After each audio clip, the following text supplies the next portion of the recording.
Salam jumpa lagi dengan USP Channel. Kali ini kita akan membahas tentang urban farm atau pertanian perkotaan, dimana kali ini kita membahas tentang teknologi silabu, atau salah satu teknologi penanaman padi, ya budidaya padi, yang dengan cara sekali menanam dan dapat panen berkali-kali. Dengan ada teknologi penanaman padi dalam pot, saya tidak akan membahas kedua-duanya, tapi saya akan satukan. Jadi tanaman padi dalam pot dengan teknologi silabu, apakah ini berhasil? Kita nanti lihat ya, hasilnya bagaimana. Apalagi sekarang ini sangat tepat saat pandemi corona, kita stay at home ya. Tapi sebelum lanjut, jangan lupa like video saya ini dan subscribe sebanyak-banyaknya untuk mendapatkan video-video saya lebih lanjut. Oke, kita mau. Nah, ini tanaman padinya. Sebelum kita lanjut lagi, saya sedikit mengupas tentang padi. Jadi tanaman padi ini atau nama latinnya Oryza sativa, ya, ini berasal dari famili Graminae atau dari jenis tanaman famili rumput-rumputan. Nah, karena sifatnya demikian, maka padi ini dia tidak akan mati hanya karena kita menebang tanamannya. Dia akan tumbuh kembali ya, selama ada air, ada di tanah ya, ada sumber makanannya, dia akan tumbuh kembali. Nah, padi ini juga mempunyai sifat autogami, yaitu ya jantan dan betina itu berada pada satu bunga ya. Jadi pada saat penyerbukan ya, kita butuhkan angin ya, angin. Jadi pada saat kita nanam ini ya, itu harus ada anginnya untuk membantu penyerbukan. Ya, ditambah juga ditiup-tiup juga boleh ya, atau bagi kipas angin juga boleh. Tapi itu kan merepotkan. Jadi kita gunakan angin dari alam saja. Kalau padi ini kita tanam secara normal ya, dia akan membutuhkan waktu sekitar 115 sampai 120 hari setelah tanam ya. Tapi sekarang ada varietas unggul yang umurnya lebih pendek lagi ya. Jadi padi ini mempunyai dua fase, yaitu fase vegetatif dan fase generatif ya. Fase vegetatif itu membutuhkan waktu biasanya 55 hari. Setelah itu generatifnya saat itu berbunga sampai berbuah dan panen itu butuh waktu 65 hari. Nah, pada saat pesamaian ya, kita membutuhkan waktu sekitar 20 hari. Nah, karena kita ini pertanian perkotaan, gimana cara pesamaiannya? Kita ini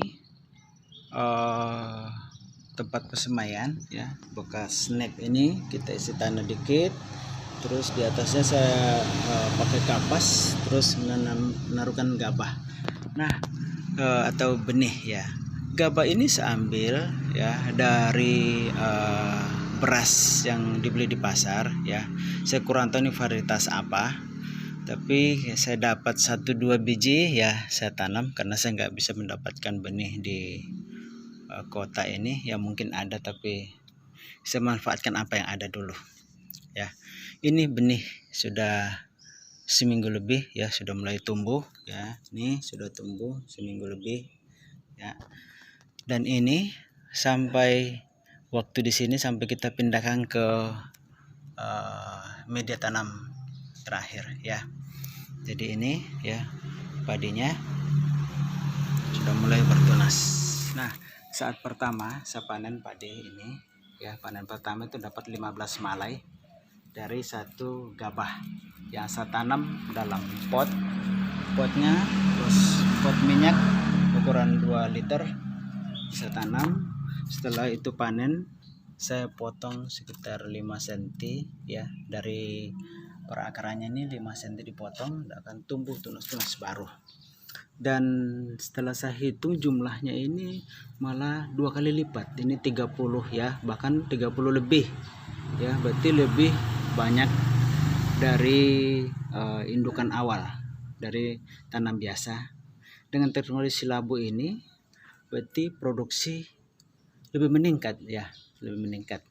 Nanti saya akan coba nanti ini setelah panen ya, ntar lagi panen ini ya. Ini sudah umur karena ini saya dulu potong ya pertengahan bulan, berarti sekitar 40-an hari ya, hampir 50 hari ya, 40-an hari berarti sangat singkat. Jadi kita bisa menghemat tenaga, menghemat waktu ya.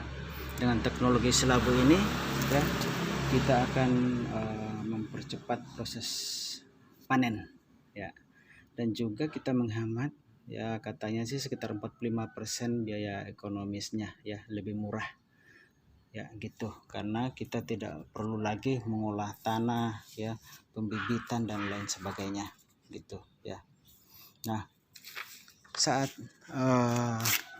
selesai kita potong ya, setelah 2 minggu kita adakan pemupukan pertama kali ya. Kita pakai urea, karena urea itu untuk pertumbuhan vegetatif ya, fase vegetatif untuk membentuk batang ini ya, dan untuk merangsang juga untuk membelah diri ya, pembelahan supaya anakannya lebih banyak. Pemupukan dengan sekarang kalau misalnya kita mau menginginkan 1 kilo beras, artinya beras yang sudah digiling siap dimasak di rumah oleh ibu-ibu di dapur ya. Nah, dengan asumsi satu tanaman, satu pot ini ada 20, kita ambil yang moderat saja ya, 20 anakan. Nah, 20 anakan satu pot. Nah, untuk mendapat 1 kilo gabah, 1 kilo beras, kita membutuhkan 20 pot tanaman ya, 20 pot tanaman ya, dengan asumsi ya jumlah gabah per malai itu sekitar 150. Saya ambil moderatnya saja. Ada penelitian katakan ini satu malai sampai rata-rata 178 ya, tapi ini saya ambil 150 saja. Jadi butuh 20 pot tanaman untuk dapat 1 kilogram beras. Di dalam pot ini saya menambahkan juga ada ikan kecil-kecil ya. Fungsinya adalah untuk memakan serangga ya, atau telur-telur nyamuk supaya nggak berkembang, karena pasti akan nyamuk datang atau serangga bertelur ya. Jadi dia akan dimakan, jadi tidak ada perkembangbiakan nyamuk. Nah, saat kita tambahkan air, saya biasanya siram dari atas ini, di atas ini, supaya membilas kalau ada telur nyamuk, telur serangga turun ke bawah, dan itu jadi makanan ikan ya. Ini ya makanan ikan. Nah, kalau misalnya saat kita tanam ini musim kemarau, perlu juga diperhitungkan suhu air ya, karena kalau suhu air ini ya katanya sih suhu normal itu 30 derajat Celcius ya suhu airnya. Tapi kalau terlalu panas juga ikannya bisa mati, tanamannya sih tidak apa-apa ya, karena memang ini tanaman tahan ya, dia dari famili Gramineae ya, dan famili rumput-rumputan, jadi tahan untuk misalnya panas sedikit ya, misalnya sampai 34 ya. Kalau saya ukur suhunya kalau siang hari ini bisa 34 35 ya, hampir menyamai suhu tubuh kita. Oke. Nah, ada satu pertanyaan lagi, gimana kalau di sawah? Kalau saya sarankan sih habis panen ambil 1 petak sawah ya, terus sisa tanaman ini ya, jadi setelah panen ya Ini jeramenya, ini kita pangkas, kita potong dengan mesin potong rumput. Jadi kita potong ya sekitar 5 cm dari bawah, dari tanah kita potong ya. Nah, jeramenya itu ya biarkan di situ di sawahnya. Nah, nanti setelah itu seperti saya bilang tadi, 20 hari setelah tanam itu kasih pemupukan. Nah, nanti sisa tanaman ini bisa dibenamkan ke dalam tanah jadi pupuk lagi. Nah, perawatan kalau di sawah ya tetap kita ada penyiangan, yaitu gulma kalau ada seperti normal ya, berikan pemupukan juga ya, pupuk ya senormal saja ya. Terus juga mungkin kurang sih untuk pemberantasan hama penyakit ya, mungkin kurang ya, tidak terlalu banyak karena tanaman ini dia rentan terhadap hama penyakit. Dan kelebihannya ini adalah mutu atau genetik dari padi ini tidak berubah karena dari indukan yang sama. Jadi untuk kualitas padinya dari indukan akan sama dengan padi sekarang. Jadi penyimpangan genetik itu sangat minim. Jadi produksi kita kalau dari awalnya bibit unggul yang bagus, kita akan dapat juga hasil yang bagus untuk beberapa kali panen gitu.